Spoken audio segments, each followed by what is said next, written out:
হুমায়ুন কবির যবে দল করল তার বয়স আজকে 1.5 মাস, শিশু বাচ্চা। হুমায়ুন কবির দল করার পরে আপনারা আমাকে প্রশ্ন করেছিলেন যে হুমায়ুন কবির দল করলো, নাম তার জেউপি। আমি তখন সর্বপ্রথম বাংলার বুকে আপনাদের মিডিয়ার মাধ্যমে আমি বলেছিলাম এটা ট্রেলার হচ্ছে, পিকচার আবি বাকি হ্যায়, আবার একটা দল মোচনমান্ডাই করবে। আমি নামও বলিনি, কিন্তু বলেছিলাম যে দল তৈরি হবে, সেটাই আজকে বাস্তবে।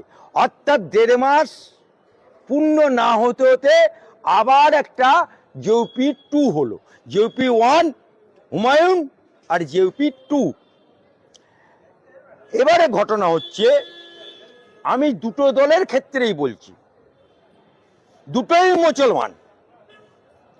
একজন রাজনীতিবিদ হুমায়ুন কবির, পরখোয়া রাজনীতিবিদ এবং লড়াই করা রাজনীতিবিদ, এবং সে কারোর মাথায় আসেনি বাবরি মসজিদ উদ্ঘাটন করার পর সে রাজনীতি দল খুলেছে।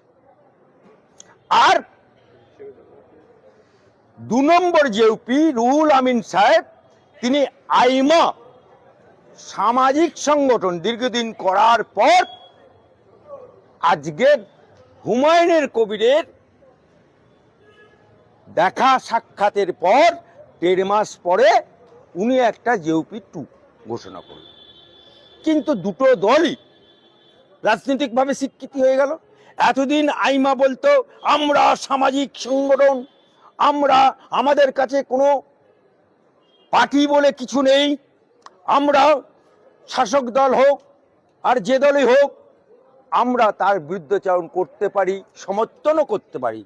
বারবার আইমা আমাদের কাছে রেকর্ড বলছে, পাঁশকুড়া বিধানসভা,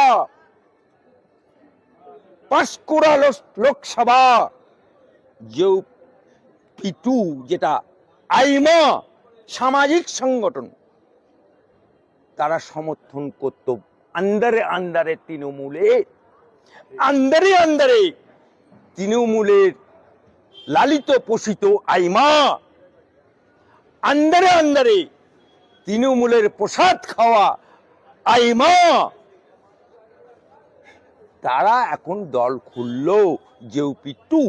জেউপি 1 হুমায়ুন কবির রাজনীতিবিদ বাবরি মসজিদ উদ্বোধন করার পর জেউপি, উনি আইমা তৃণমূলের পোষিত প্রসাদ খেয়ে আজকে জেউপি